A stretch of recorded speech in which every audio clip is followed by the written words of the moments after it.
Público Brasileiro. O portal do software público brasileiro ele foi lançado oficialmente em 2007.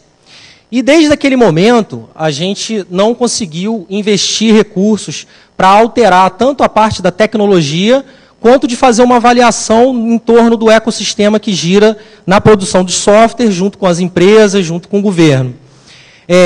E aí eu vou explicar um pouquinho para vocês hoje como é que já está... Tudo bom, Camila? Bom dia. Como é que está funcionando essa parceria que a gente já começou a fazer um investimento para fazer uma nova evolução desse portal.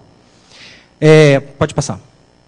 Bom, a gente vai ver um pouquinho hoje aí, um pouco de conceitos do software público brasileiro, um pouquinho sobre ecossistemas digitais, um estudo que o CTI de Campinas produziu em cima do modelo do software público brasileiro, o levantamento das melhorias de colaboração. Eu vou explicar um pouquinho da onde que surgiu essa necessidade da gente fazer a evolução do portal em função do reporte dos usuários sobre os problemas que estavam acontecendo dentro do portal, desde a dificuldade para encontrar informações de um software, até mesmo para devolver o código que aquelas pessoas que baixaram a solução tinham dificuldade de conseguir contribuir com o desenvolvimento daqueles softwares. As 4 etapas dessa evolução, vou detalhar um pouquinho. Vou falar um pouquinho também sobre um conceito novo que tem surgido, que é a gamificação, né?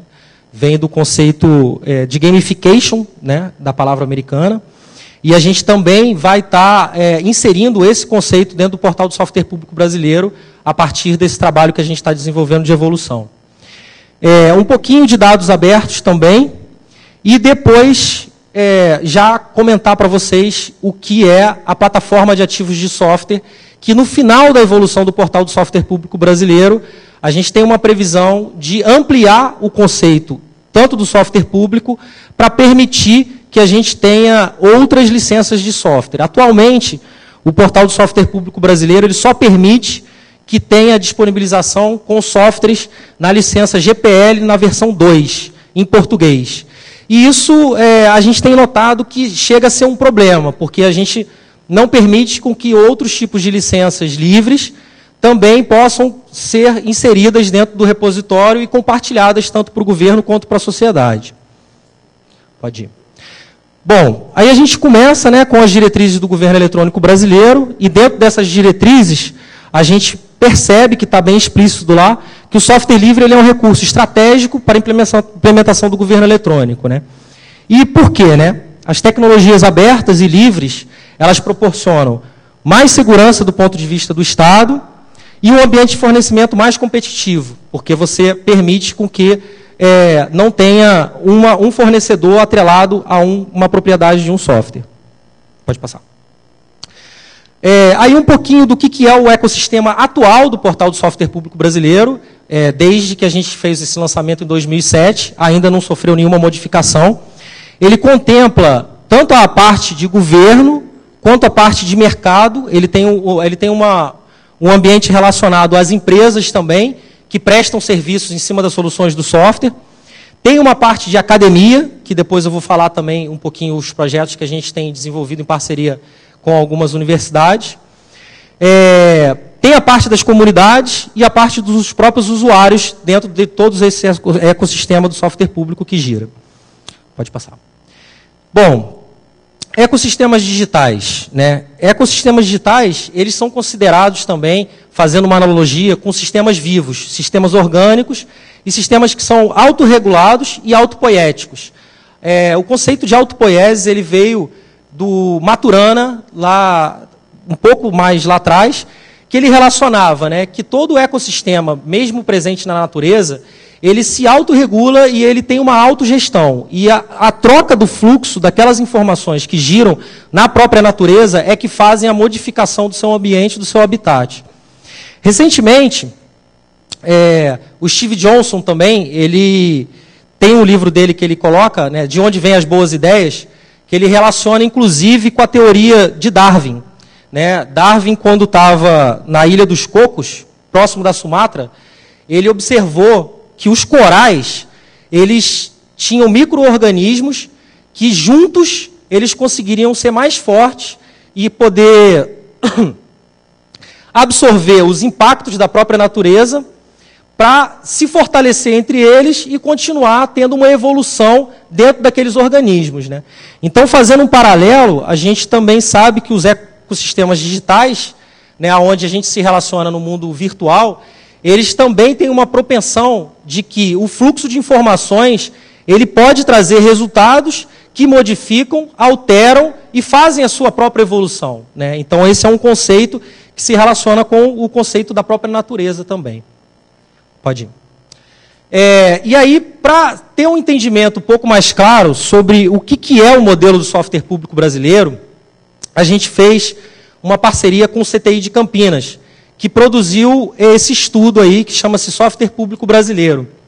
Ele está disponível para download na internet, e lá a gente pode observar toda a cadeia de produção que gira em torno do software público brasileiro, desde a questão das empresas, dos usuários, das comunidades de softwares, e por que é importante a gente observar os ciclos que contém dentro desses elementos de um ecossistema digital. Ou seja, se em algum momento o governo parar de investir na infraestrutura e no RH, o que aquilo vai impactar dentro da cadeia de produção no desenvolvimento de código, né? Se as empresas pararem de prestar serviço, o que aquilo vai impactar? Então, é um estudo que ele caracteriza e ele descreve exatamente todo o relacionamento que acontece dentro do portal do software público brasileiro. Então, é um estudo interessante, que vale a pena também uma leitura, e que lá dentro desse estudo, pode passar, ele cita e faz a questão das informações, né? Tem levado à formação de redes virtuais mais complexas, que passaram a apresentar comportamentos análogos a sistemas vivos, como eu estava comentando, a questão dos ecossistemas digitais. Como auto-organização e autorregulação.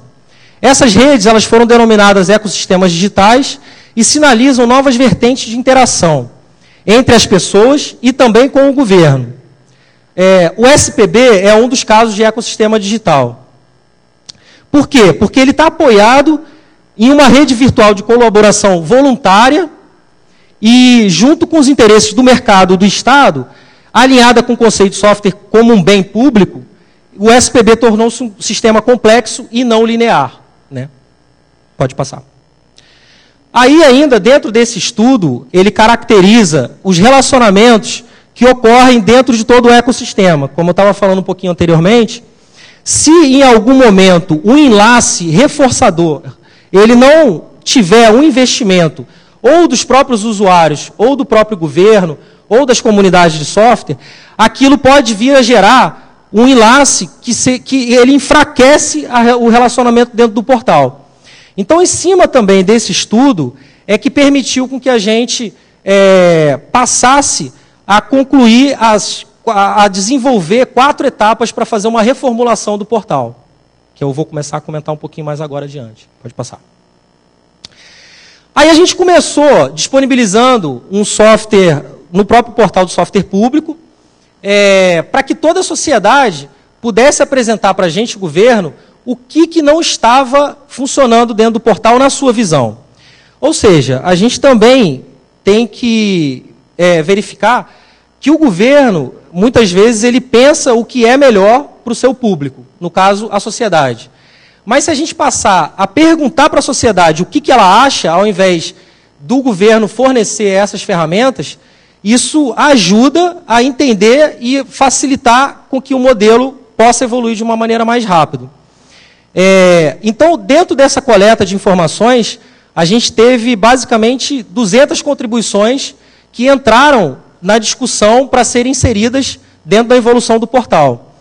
E, com certeza, somente a equipe que gerencia o portal do software público brasileiro, talvez não conseguiria pensar em algo que os usuários estavam reportando para o governo, né? Então, a gente teve contribuições a nível de todo o ecossistema do portal, tanto da parte das empresas, quanto da parte da academia, quanto da parte do próprio governo. Pode passar. Numa primeira etapa, que foi essa virtual com a sociedade, a gente teve a coleta dessas 200 contribuições. No segundo momento, a gente fez uma etapa presencial, lá em Brasília, que participaram pesquisadores, representantes de prefeituras e do próprio governo. E de lá, a gente pegou essas ideias que a sociedade trouxe para o portal e ajudou a conciliar e selecionar de quais ideias daquelas eram mais importantes de serem inseridas e em qual etapa essas ideias também seriam inseridas dentro do processo de evolução. Pode passar. Na terceira etapa, a gente foi ouvir os órgãos da administração pública brasileira. Os órgãos também colocavam para a gente uma dificuldade entre eles saberem quais os outros órgãos que estão usando, né?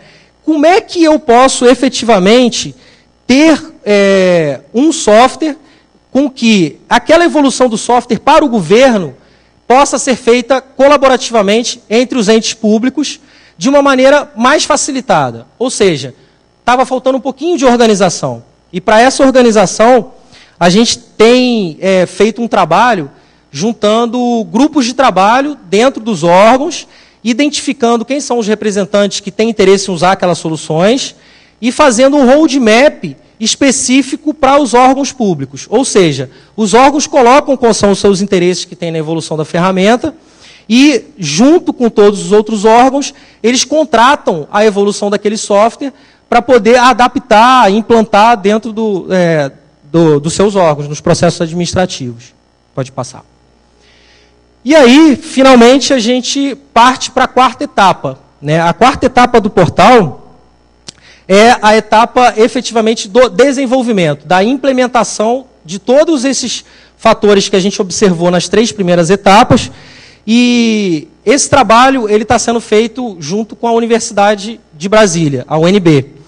E mediante 2 laboratórios, né? Um laboratório ele é de arte e ele visa trazer para a gente elementos que vão contribuir com o design, né, da plataforma para tornar mais interativo, mais eficaz, mais ágil e mais agradável o próprio ambiente. E o outro laboratório é o laboratório do Gama, né, que está sendo conduzido pelo professor Paulo Meirelles, que está aqui com a gente também ali, que é da engenharia da computação. E esse trabalho ele vai trazer os elementos para que a gente possa fazer a integração com outros projetos de software livre e poder entregar uma plataforma nova do software público brasileiro. Hoje, a plataforma do portal ela está desenvolvida em cima do OpenACS, que é um framework também, mas que ele tem uma questão de manutenção muito difícil para a própria equipe do portal. Então, nessa nova versão que a gente está prevendo de fazer o lançamento ainda esse ano, a gente já vai colocar uma outra plataforma em funcionamento, né? Pode passar. Dentro daquelas coletas de informações, a gente conseguiu gerar um gráfico mapeando tudo o que seria necessário que a gente colocasse dentro do modelo do software público brasileiro, em função do que a sociedade, o governo, a academia e os pesquisadores orientaram o governo. E aí a gente pode perceber que tem situações que vão conseguir ser implementadas rapidamente e algumas outras situações que vão demorar mais para serem implementadas, né? Mas elas vão constar dentro do cronograma durante os 3 anos de trabalho. E aí a gente percebeu que os usuários eles têm uma demanda forte em torno daquele conceito que eu expliquei para vocês de gamificação. Ou seja, é importante que a gente possa reconhecer dentro do ambiente qual usuário contribui de uma forma correta, qual a empresa presta um serviço de boa qualidade, qual a pontuação que aquela geração interna de fluxo de colaboração gera e aonde as pessoas possam perceber e entender. Ah, tá, agora eu sei que um desenvolvedor contribui bem, o outro não, e dessa forma a gente pode fazer com que tenham mais oportunidades dentro do modelo, porque uma vez que um desenvolvedor de código, por exemplo, ele se destaca, ele pode ser reconhecido e pode ser contratado para desenvolver um determinado trabalho, né? Uma evolução, enfim, dentro de algum conceito do software. E, além disso, a gente tem todo o mapeamento do processo de entrada das soluções, e a gente vai fazer o estudo de licenças para identificar quais essas outras licenças de softwares também permitiriam a entrada no portal. E, além disso, também tentar agilizar um pouco o fluxo de disponibilização de um software como público. Atualmente, esse fluxo ele gera uma troca entre 4 ofícios, entre o demandante, né, e o governo federal. E a gente espera também automatizar esse processo para tornar ele mais simples e mais fácil, sendo uma das outras características, né, que foram apontadas para a gente. A gente pode perceber também a questão das ferramentas de desenvolvimento, né? A gente viu que os usuários eles também estavam não ficando muito satisfeitos com a forma com que o desenvolvimento do software era tratado. Então, a gente está pretendendo colocar outras ferramentas, inserindo novas ferramentas dentro do portal, integrando essas ferramentas dentro do ambiente como um todo, para que possa facilitar também a adesão e o acesso dessas pessoas às ferramentas. A gente tem também muitas informações a nível da melhora da interface. A gente percebeu que o portal, ele atualmente, ele não gera muitas informações. É difícil das pessoas conseguirem localizar o que elas podem fazer, o que elas não podem fazer dentro do ambiente, e de que maneira, né? E dá uma carinha um pouco mais agradável também para dentro do portal. Isso foram algumas coisas levantadas também lá dentro. E aí, como eu falei, a parte de desenvolvimento das ferramentas, né? A parte de participação e o próprio perfil do usuário também, melhorar um pouco a parte do perfil dos usuários.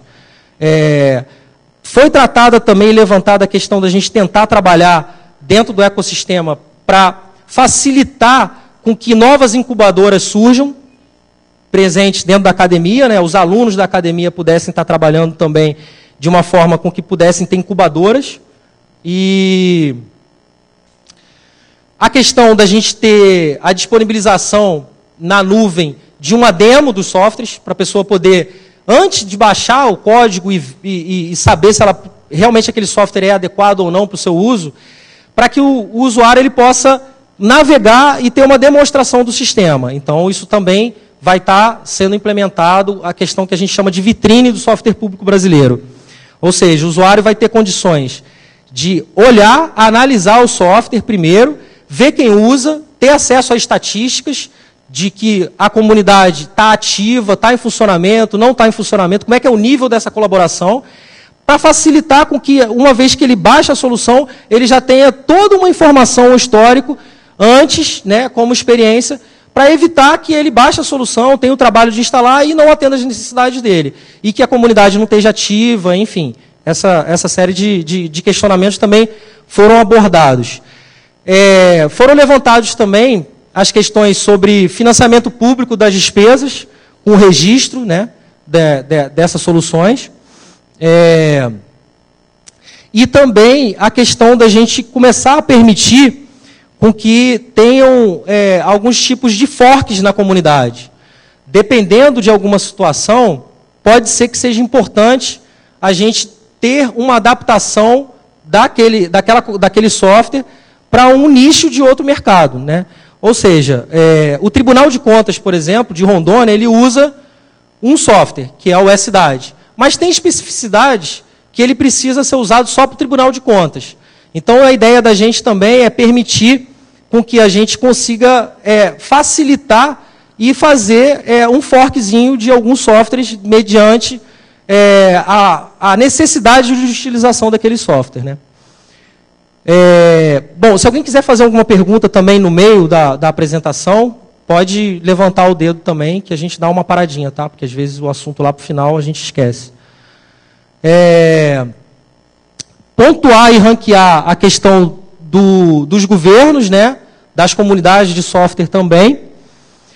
E, enfim, todo esse registro dessas 3 etapas, elas estão na internet, elas estão dentro do portal participa.br, tem uma comunidade lá do portal do software público brasileiro, e mais lá na frente eu vou explicar um pouquinho o que foi essa parceria também, e por que a gente está fazendo a parceria com uma política de participação social, né?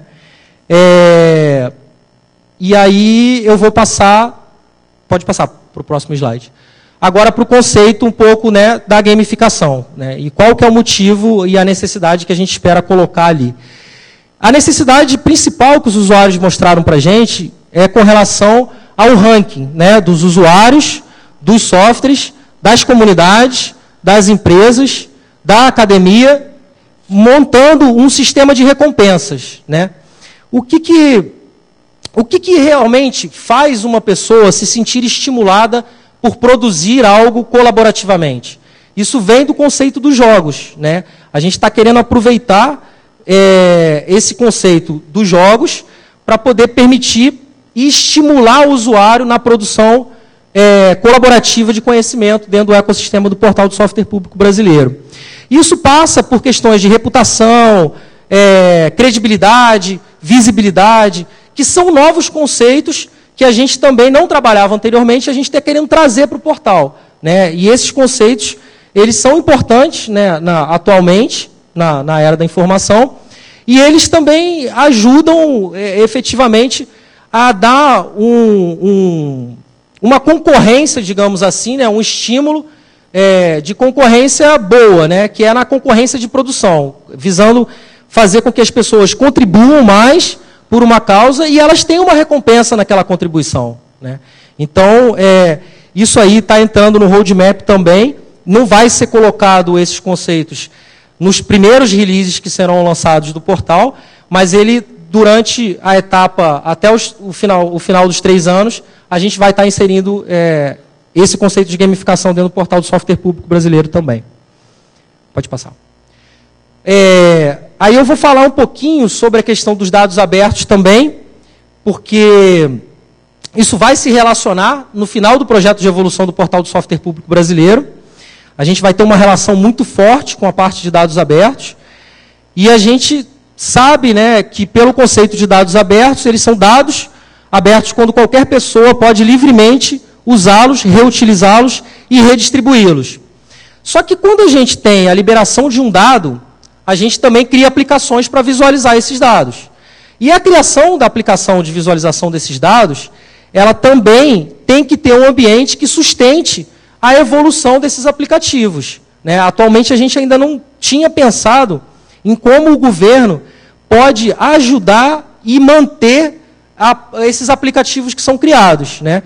Muitas vezes o governo, a gente faz alguns hackathons, quando algum órgão libera os seus dados, a comunidade, a sociedade ou o próprio governo cria aplicações, só que depois não tem uma sustentabilidade. Essas aplicações são criadas, elas precisam de ter todo um ecossistema girando em torno dela para que ela possa conseguir também evoluir e se manter ativa, porque senão, daqui a pouco a gente não tem mais aquele aplicativo e a gente perde todo o resultado daquele trabalho que foi desenvolvido.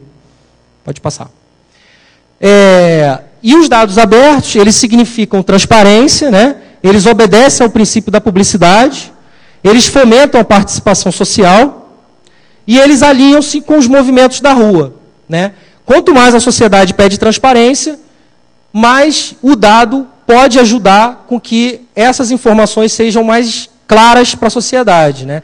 Aí a sociedade, uma vez tendo acesso ao dado, ela pode, ela mesma, fazer uma leitura daquele dado, fazer uma interpretação daquele dado, né? Pode passar.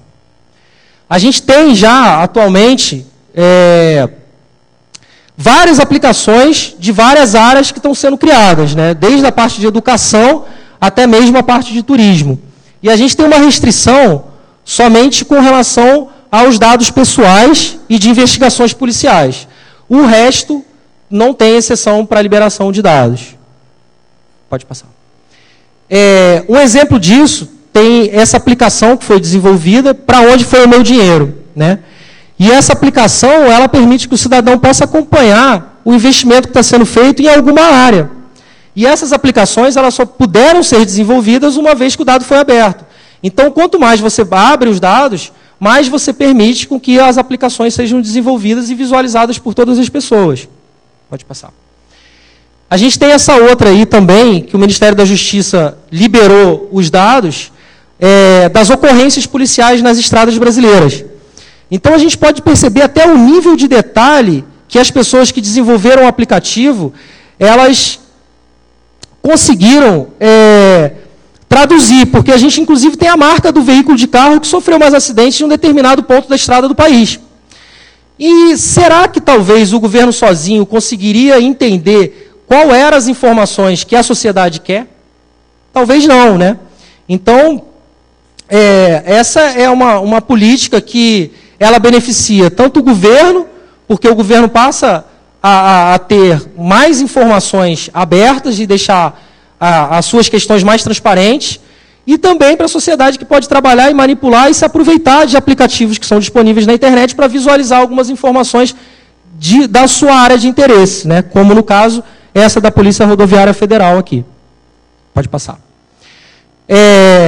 Essa daí é uma foto também que foi um outro hackathon, que o INEP também disponibilizou os dados, e foram criadas aplicações que você poderia entender qual a escola do seu bairro é melhor no nível de merenda escolar, no nível de atendimento.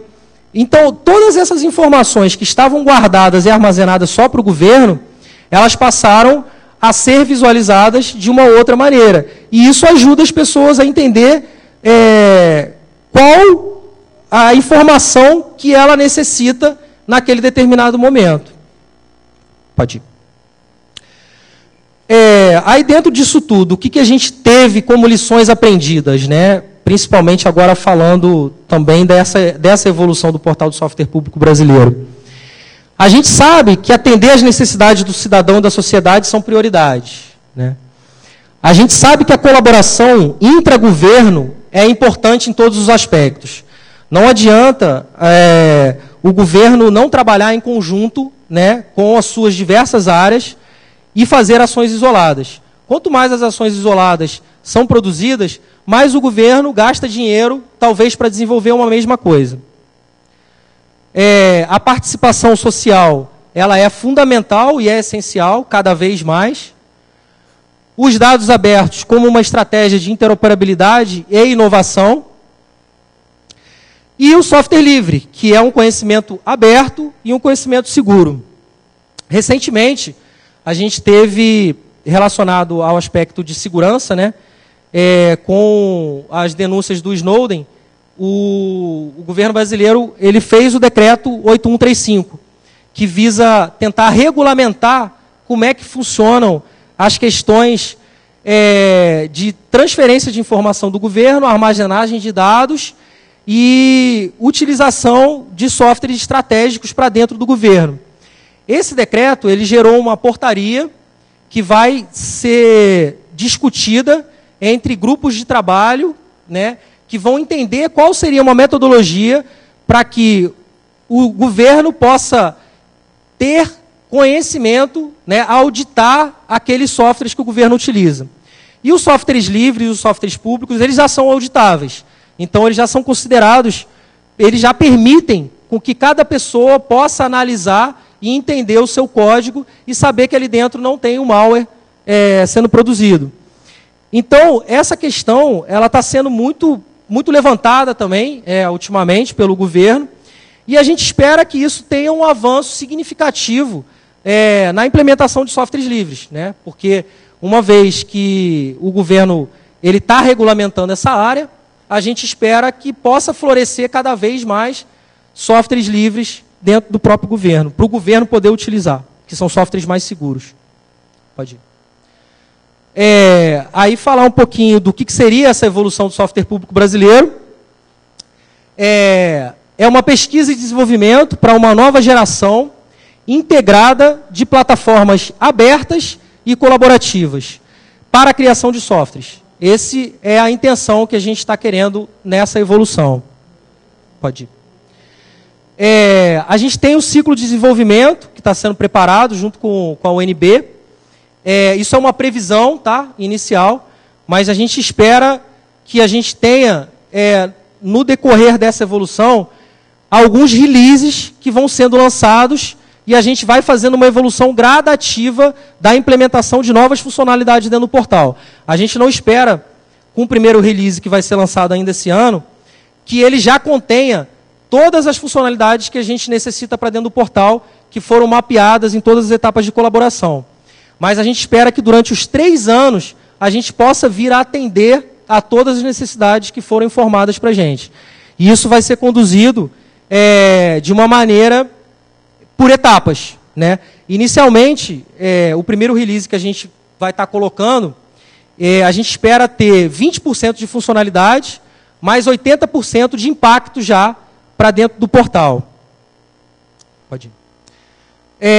Aí, basicamente, a identificação dos novos serviços que a gente já está querendo colocar, já embutidos nesse trabalho com a ONB, com sistema de controle de versão, a auditoria, análise de código, a parte de segurança, uma rede social, uma lista de e-mails, a parte de chat, alguns outros serviços, com uma base de dados por baixo, com sistema de indexação e buscas, e uma camada de integração e na interface.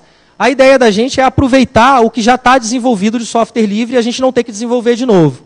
Aí, ali no próximo slide, pode passar. Ah, não, volta um pouquinho. A gente está fazendo uma análise, né, dentro de quais ferramentas de rede social e de Forge que a gente poderia estar utilizando dentro do projeto. E a gente, dentro dessa pesquisa, a gente tem uma intenção de fortalecer as outras comunidades de softwares livres, né? Então, no caso, na parte da rede social, por exemplo, a gente está selecionando o Nosfero, né? O Nosfero foi feito por uma cooperativa, né, a Colivre, da Bahia. Ele está sendo já utilizado pela Secretaria-Geral da Presidência da República no projeto do Participa.br, e o próprio Participa, ele já está evoluindo o código para essa comunidade do Nosfero. Então, a gente identificou, bom, se já existe uma comunidade que está ativa e está sendo investida, a gente pretende potencializar e ajudar também a entregar código para o Nosfero, né? É uma das tarefas que a gente está colocando dentro desse processo de evolução do software público brasileiro, que é o quê? Aproveitar o que já está desenvolvido nas comunidades e retribuir um pouco mediante o uso que a gente vai fazer dessas ferramentas. Pode ir. Uma outra novidade que a gente está inserindo também dentro dessa evolução do portal do software público brasileiro, está no início, né, mas a gente pretende estimular cada vez mais a presença da academia e dos alunos da academia, né? A Univasf, que é a Universidade Federal do Vale do São Francisco, ela identificou uma oportunidade dentro de um edital do MEC, que era o PROEST. E elas entraram em contato com a gente e falaram assim: poxa, Felipe, será que a gente pode fazer um acordo? Aí eu falei, tudo bem, como é que seria esse acordo? Não, porque a gente vai conseguir um recurso do PROEST, a gente foi selecionado, a gente vai dar algumas bolsas para alguns alunos da universidade e a gente vai colocar uma disciplina dentro da grade curricular de software público, software livre e governo eletrônico. Eu falei, pô, essa ideia é muito bacana, é muito legal. Obviamente que a gente vai ajudar e a gente vai apoiar. E aí, dessa ideia, eles têm uma lógica, como é numa região um pouco mais carente, mais pobre, que fica no Nordeste, né, de poder, inclusive, apoiar as prefeituras da região. Por quê? Porque as prefeituras da região também têm necessidade de implantação de softwares, que estão disponíveis dentro do portal do software público brasileiro. São softwares de governo eletrônico. Só que existem poucas empresas prestando serviços e as prefeituras têm uma dificuldade enorme de fazer a implantação de sistemas, né, principalmente em municípios que não têm muita mão de obra qualificada. Então, a ideia deles é com que esses estudantes eles possam ter a teoria, né, e ter a prática da utilização de código dentro do portal do software público brasileiro. Foi criado um Moodle, né, adaptado, né, um Moodle, integrado dentro do ambiente de software público brasileiro, e esses bolsistas, os professores, vão fazer a orientação dos estudos desses alunos diretamente dentro do portal. Ou seja, o aluno ele tem que produzir o conhecimento dele ali dentro e o professor tem que fazer a avaliação daquele conhecimento ali dentro. E fora desse conhecimento teórico e prático que tem no portal, eles vão fazer o ecossistema na região. Ou seja, um grupo de alunos também está levantando uma pesquisa com 50 prefeituras daquela região do entorno. Essa pesquisa ela vai gerar informações sobre como está a tecnologia da prefeitura e se alguma daquelas prefeituras teria condições de ter o apoio daqueles alunos para fazer um projeto piloto de implantação de softwares dentro da prefeitura. E os próprios estudantes já estão montando uma estrutura com empresas júniores ou com incubadoras. Para quê? Para eles mesmos começarem a prestar serviços em torno daquele mercado da região. Então, eles teriam, né, um acesso, uma recompensa de uma bolsa, estariam gerando conteúdo para toda a sociedade, dentro do ecossistema, estaria beneficiando as prefeituras da região e estariam com um crescimento profissional dentro da cadeia de produção, da lógica de produção de software livre, né? E aí a gente pretende fazer com que esse acordo da Univasf ele seja estendido para outras universidades. A gente ainda está esperando terminar esse projeto deles, verificar qual foi o impacto real que isso ocasionou e, a partir daí, a gente tentar estudar se seria importante para o governo conseguir algum investimento para poder fazer uma chamada pública para outras universidades do país, também poderem implementar algum tipo de modelo com que gere o conteúdo para dentro do portal, para toda a sociedade, e que possa, de alguma forma, apoiar aquele estudante com uma bolsa de estudos. A gente entende que esse modelo ele é um modelo ganha-ganha também, que ganha a sociedade, o aluno, a academia, o governo e todo mundo. Principalmente porque o governo federal... Hoje em dia, o Brasil ele tem uma carência muito grande de mão de obra, inclusive de programadores, de várias linguagens de programação. Os institutos federais eles estão abrindo cada vez mais, dentro da grade, novas vagas para cursos de tecnologia da informação, né? Isso está se expandindo cada vez mais. Só que o aluno vai ver a teoria, mas aonde talvez ele poderia aliar a teoria dele com a prática, né? Que tipo de desenvolvimento que ele poderia estar aprendendo e que poderia estimular aquela sua produção? Se a gente tem um modelo no qual softwares são disponibilizados para toda a sociedade, estão abertos, os alunos podem sim ter um caso real de estudo e ajudar aquele software e, a partir daquele momento com que ele começa a produzir, ele começa a interagir numa comunidade de software livre e ele começa a retribuir um pouco aquilo para os outros usuários. Então, é importante que a gente tenha novas vagas, que a gente amplie o acesso às pessoas na questão da tecnologia da informação, mas eu acho que é importante também a gente dar alguma condição prática daquele aluno conseguir ter algum tipo de experiência antes de chegar ao mercado, né? Então a gente vê com os bons olhos essa iniciativa da Univasf e pretende ampliar isso e quem sabe a gente não consegue fazer um modelo onde os próprios estudantes ajudam o governo federal a produzir, na produção de softwares, e também terem a recompensa de poderem ser estimulados e conseguirem, inclusive, seguir na carreira e ser contratados, tendo uma visibilidade, né, já partindo um pouco daqueles conceitos novos que o portal vai proporcionar.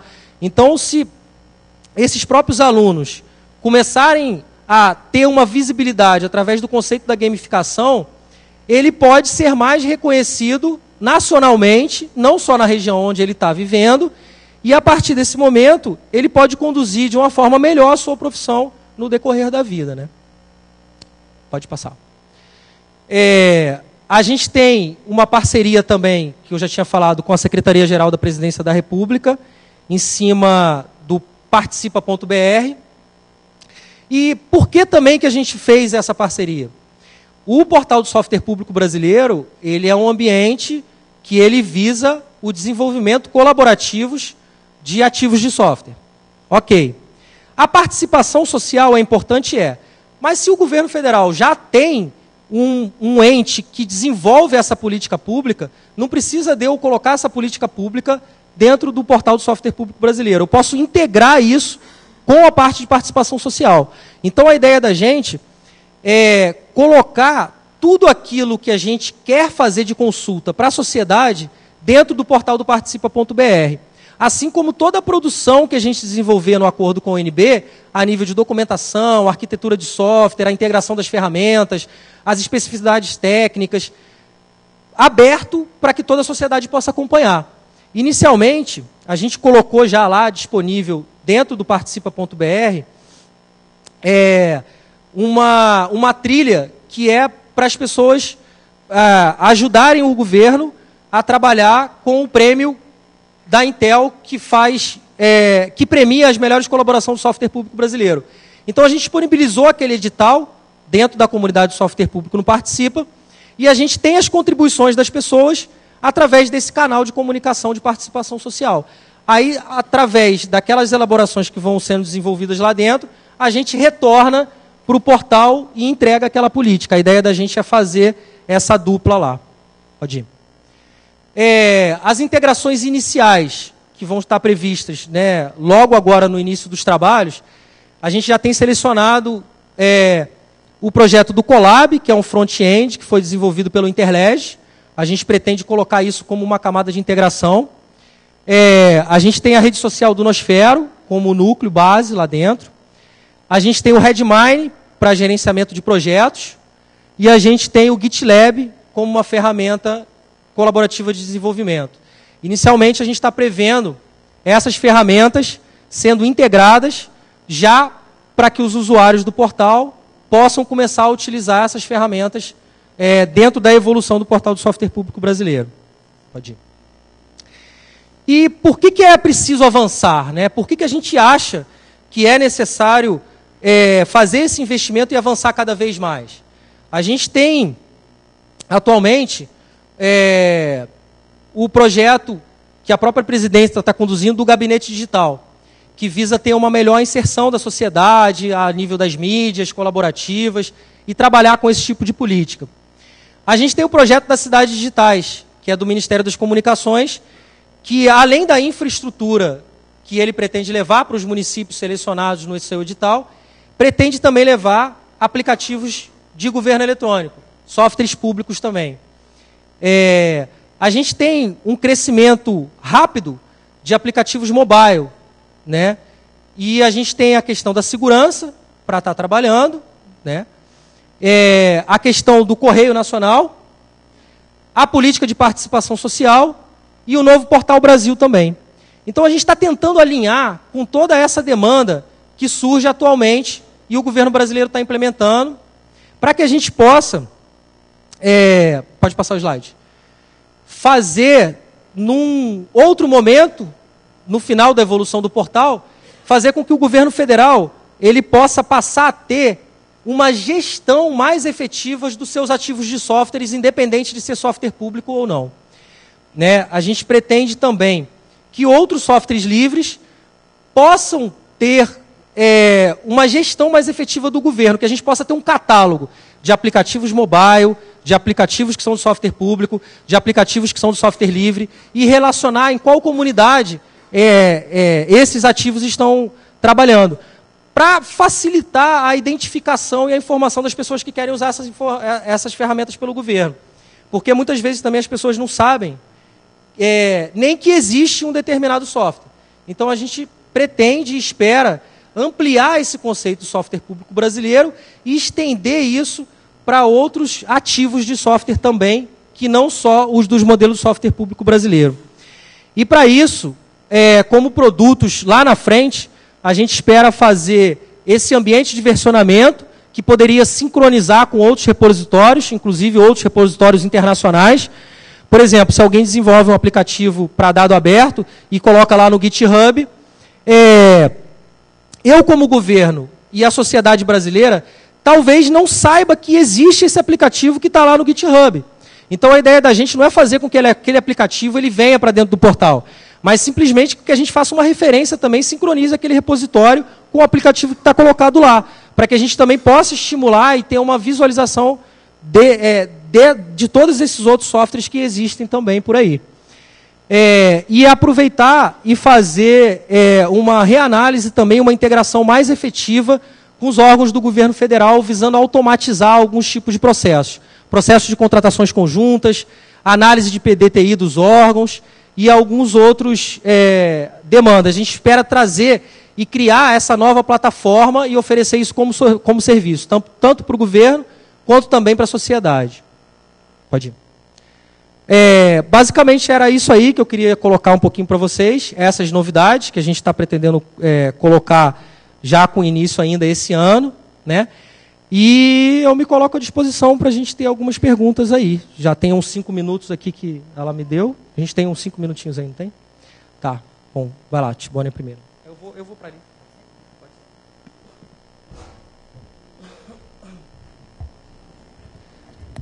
Bom dia, você me conhece, eu sou do Serpro, né? Fala aí, Tibone. Legal que vocês estão evoluindo aí a plataforma, né, com as ferramentas novas aí que as comunidades estão usando, parabéns. Só tem uma pergunta. Hoje, o portal software público, para você conseguir colocar um projeto lá, tem todo um processo, né, de você registrar no NPI, a licença tem uma certa restrição desse CGPL e outros processos mais, tá? Existe alguma discussão a respeito disso? As regras vão continuar as mesmas em cima dessa nova plataforma? Ô, Tibone, eu já tinha comentado um pouquinho anteriormente, não é a nossa intenção, não. Eu não tenho como te garantir como vai ser isso agora, porque dentro desse acordo com a ONB está previsto um dos produtos também, o estudo de licenças. Então, a gente vai começar primeiro a fazer o quê? Vamos entender, vamos ver de que maneira, o que é, por que é só a GPL2, né? E por que não outras? E aí a gente vai ter como produto inicialmente o estudo das licenças. Depois do estudo das licenças, a gente também vai trabalhar com a questão do seguinte, como é que está o processo atualmente? Foi o que você falou. Como é que funciona o fluxo? O procedimento ele é um pouco burocrático, ele tem a troca de ofícios, tem que ter o registro do NPI. Será que é isso mesmo que precisa? Será que ele pode ser automatizado? Será que ele pode ser agilizado? Será que lá dentro do próprio portal você não pode automaticamente fazer um processo dentro da própria plataforma para disponibilizar aquilo mais rápido? Né? E aí a gente espera que esse acordo com a ONB possa ajudar a gente a produzir, né, essas implementações que a gente vai fazer. Como vai ser feito ainda não está pronto, mas ele está no roadmap e vai ser estudado sim. A nossa intenção é ampliar sim o conceito.